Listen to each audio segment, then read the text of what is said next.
Hello friends, आज का chapter है लोकोमोशन एंड मूवमेंट। आज लोकोमोशन एंड मूवमेंट रीड करेंगे। Movement is one of the significant features of living beings. Animals and plants exhibit a wide range of movements. Streaming of protoplasm in the unicellular organism like amoeba is a simple form of movement. Movement of cilia, flagella, and tentacles are shown by many organisms.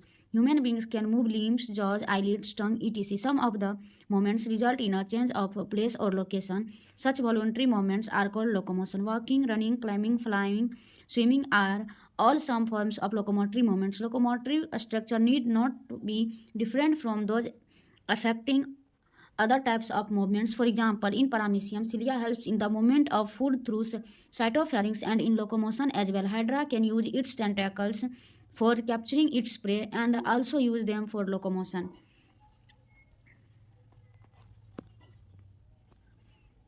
We use limbs for change in body posture and locomotion as well. The above observations suggest that movements and locomotion cannot be studied separately. The two may be linked by stating that all locomotions are movements, but all movements are not locomotions. Method of locomotions performed by animals vary with their habitats and the demand of their situation. However, locomotion is generally for search of food, shelter, mate, suitable breeding grounds, favorable climatic conditions, or to escape from enemies or predators. Types of movements.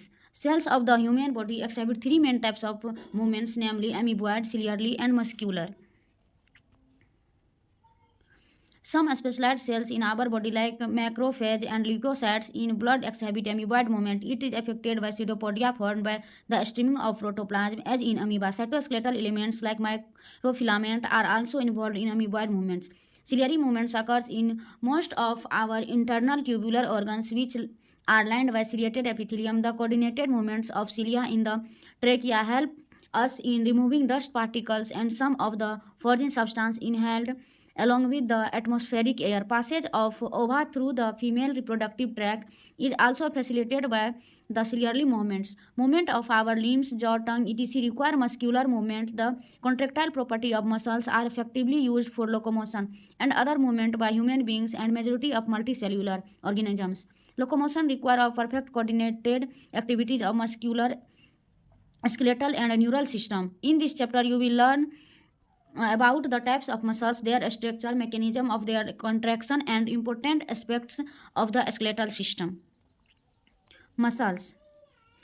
You have studied in chapter 8 that the cilia and flagella are through outgrowths of the cell membrane. Flagellar movement help in the swimming of spermatozoa, maintenance of water current in the canal system of sponge, and in locomotion of protozoans like Euglena. Muscles is a specialized tissue of mesodermal origin. About 40 to 50% of the body weight of a human adult is contributed by muscles. They have specialized properties like excitability, contractility, extensibility, and elasticity. Muscles have been classified using different criteria, namely location, appearance, and nature of regulation of their activities. Based on their location, three types of muscles are identified. Number first, skeletal muscles. Number second, visceral muscles, and number third, cardiac muscles. Skeletal muscles are closely associated with the skeletal components of the body. They have a stripped appearance under the microscope and hence are called striated muscles. As their activities are under the voluntary control of the nervous system, they are known as voluntary muscles too. They are primarily involved in locomotory actions and change of body posture. Visceral muscles या smooth muscles. Visceral muscles are located in the inner wall of hollow visceral organs of the body like the alimentary canal, reproductive tract, etc. They do not exhibit any striation and are smooth in appearance. Hence, they are called smooth muscles, non-striated muscles. Their activities are not under the voluntary control of the nervous system and are therefore known as involuntary muscles. They assist, for example, in the transportation of food through the digestive tract and gametes through the genital tract.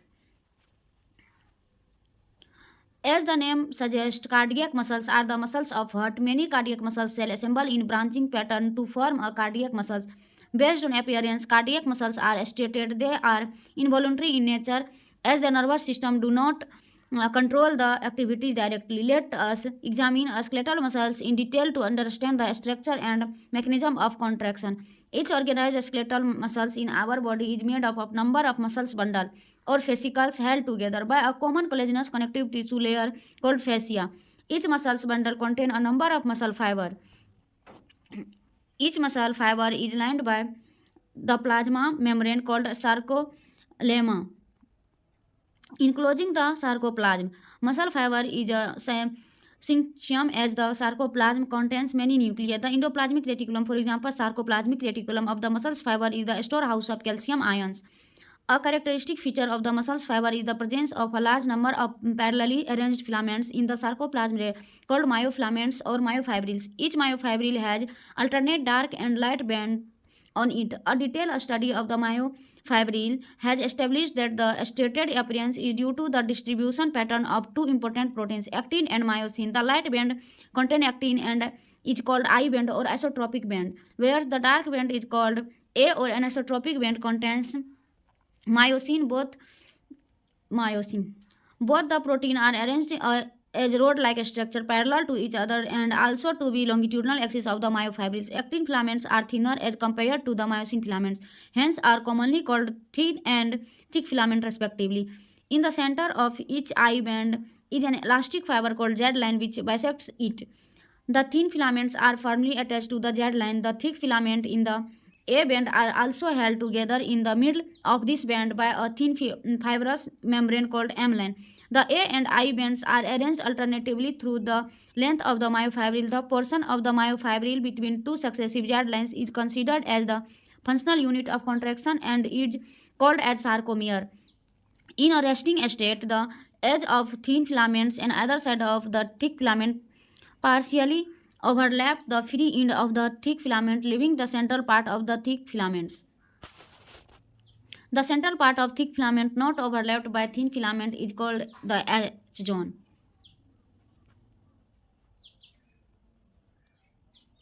Z line, I band, actin, myosin, A band, H zone, A band, sarcoplasm, sarcomere.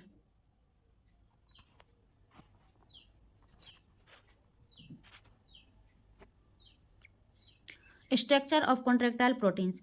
Each actin thin filament is made up of two F filamentous actin helically bound to each other. Each F actin is a polymer of monomeric G globular actins. Two filament of another protein, tropomyosin, also run close to the F actin throughout its length. A complex protein, troponin, is distributed at regular intervals on the tropomyosin. In the resting state, a subunit of troponin masks the active binding site for myosin on the actin filaments. Each myosin thick filament is also a polymerized protein. Many monomeric protein called meromyosin constitute one thick filament. Each meromyosin has two important parts, a globular head with a short arm and a tail, the former being called the heavy meromyosin HMM and their later the light meromyosin LMM. The HMM component, for example, the head and short arm, project outwards at regular distance and single angle from each other from the surface of polymerized myosin filament and is known as cross arm. The globular head is an active ATPase enzyme and has binding site for ATP and active sites for actin. Troponin, tropomyosin, F actin. Actin binding site, ATP binding sites, head, cross arm. Mechanism of muscle contraction. Mechanism of muscle contraction is best explained by the sliding filament theory, which states that contraction of a muscle fiber takes place by the sliding of the thin filaments over the thick filament.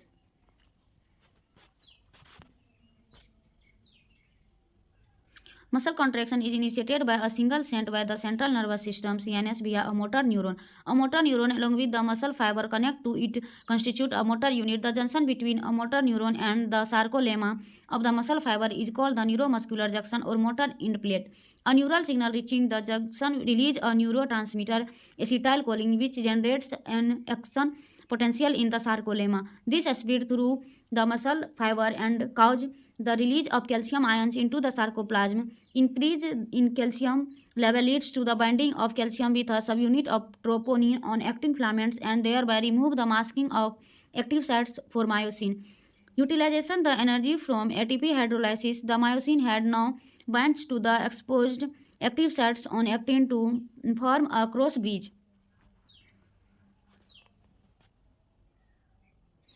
Actin filament. P और ADP में break होता है, then cross bridge बनता है।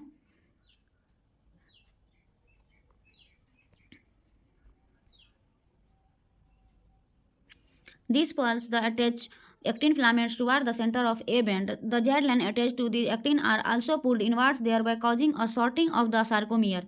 For example, contraction. It is clear from the above steps that during shortening of the muscles, for example, contraction, the I bands get reduced where the A band retain the length, and the myosin release the ATP and P goes back to its relaxed state. A new ATP band and the cross bridge is broken. The ATP is again hydrolyzed by the myosin head and the cycle of cross bridge formation.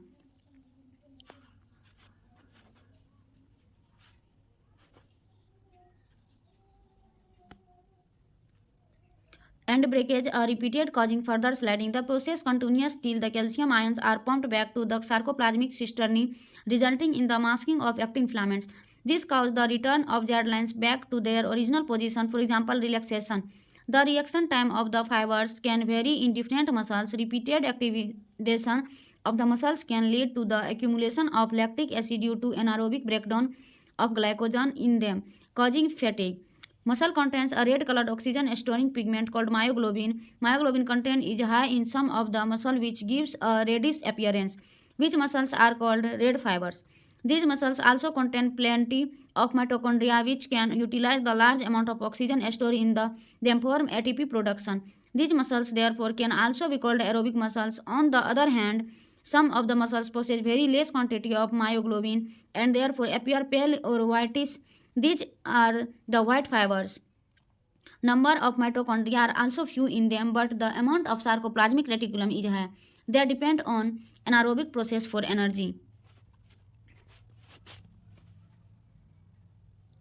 Skeletal system. Skeletal system consists of a framework of bones and a few cartilage. This system has a significant role in movement shown by the body. Imagine chewing food without jaw bones and walking around without the limbs bones. Bone and cartilage are specialized connective tissue. The former has a very hard matrix due to calcium salts in it, and the latter has slightly pliable matrix due to chondroitin salts. In human beings, this system is made up of 206 bones and a few cartilages. It is grouped into two principal divisions, the axial and appendicular skeleton. Axial skeleton comprises 80 bones distributed along the main axis of the body. The skull, vertebral column, sternum, and ribs constitute axial skeleton. The skull is composed of two sets of bones, cranial and facial, that total to 22 bones. Cranial bones are 8 in number. They form the hard protective outer covering cranium for the brain.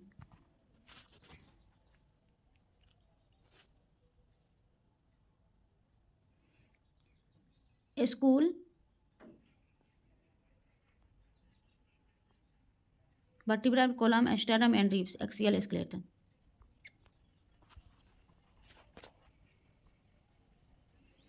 Cranial bones are 8 in number. They form the hard protective outer covering cranium for the brain. The facial region is made up of 14 skeletal elements which form the front part of the skull. A single U-shaped bone called hyoid is present at the base of the buccal cavity, and it is also included in the skull. Each middle ear contains 3 tiny bones, malleus, incus, and stapes, collectively called ear ossicles. The skull region articulates with the superior region of the vertebral column with the help of two occipital condyles, dicondylic skull. Our vertebral column is formed by 26 serially arranged units called vertebrae and dorsally placed. It extends from the base of the skull and constitutes the main framework of the trunk. Each vertebra has a central hollow portion, neural canal, through which the spinal cord passes. First vertebra is the atlas, and it articulates with the occipital condyles. The vertebral column is differentiated into cervical 7 bone, thoracic 12 bone, lumbar 5 bone, sacral 1 fused, and coccygeal 1 fused regions.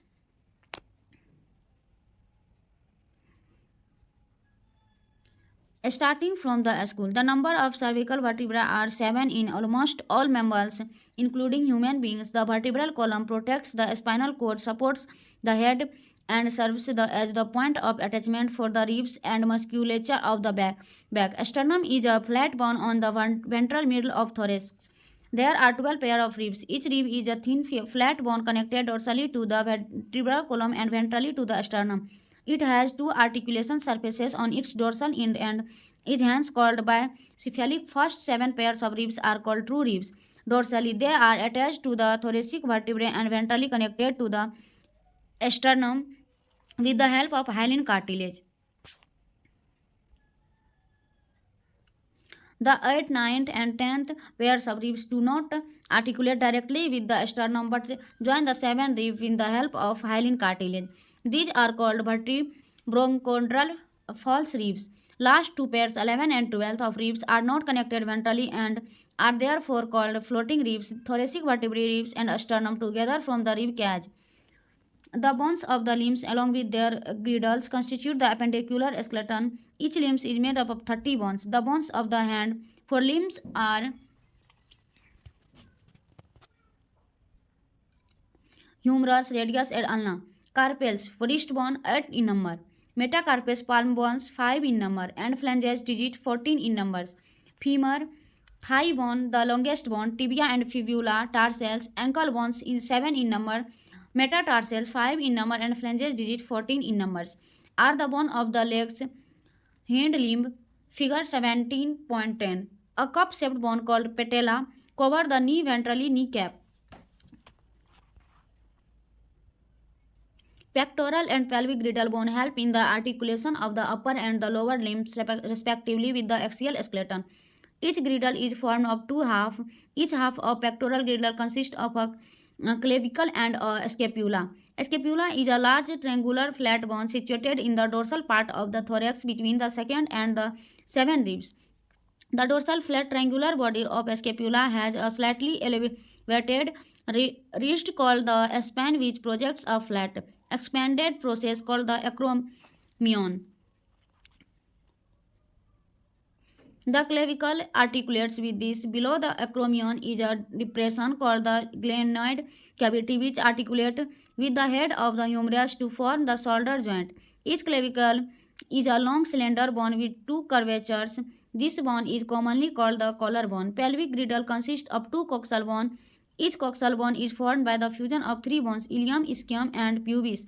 At the point of fusion of the above bones is a cavity called acetabulum to which the thigh bone articulates.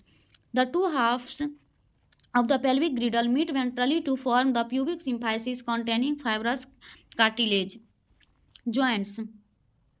Joints are essential for all types of movements involving the bony parts of the body. Locomotory movements are no exception to these. Joints are points of contact between bones or between bones and cartilage. Force generated by the muscles is used to carry out movement throughout joints where the joint acts as a fulcrum. The mobility at the joints vary depending on different factors. Joints have been classified into 3 major structural forms, namely fibrous, cartilaginous, and synovial. Fibrous joints do not allow any movement. This type of joint is shown by the flat skull bones which fuse end to end with the help of dense fibrous connective tissue in the form of structure to form the cranium.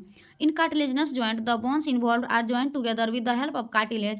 The joint between the adjacent vertebrae in the vertebral column is of this pattern and it permits limited movements. Synovial joints are characterized by the presence of a fluid-filled synovial cavity between the articulating surfaces of the two bones. Such an arrangement allows considerable movement. These joints help in locomotion and many other movements. Ball and socket joint between humerus and pectoral girdle. Hinge joint, knee joint, pivot joint between atlas and axis, gliding joint between the carpals, and saddle joint between carpal and metacarpal of thumb are some examples. Disorders of muscular and skeletal system. Myasthenia gravis, autoimmune disorders. Very important. Autoimmune disorders affecting neuromuscular junction leading to fatigue, weakening and paralysis of skeletal muscles. Muscular dystrophy, progressive degeneration of skeletal muscles mostly due to genetic disorders. Very important. Muscular dystrophy, genetic disorders, or myasthenia gravis, autoimmune disorders. Tetany, rapid spasms, wild contraction in muscles due to low calcium in body fluid. arthritis, inflammation of joints, osteoporosis, age-related disorders characterized by decreased bone mass and increased chance of features. Decreased levels of estrogen is a common cause. Gut inflammation of joint due to accumulation of uric acid crystals.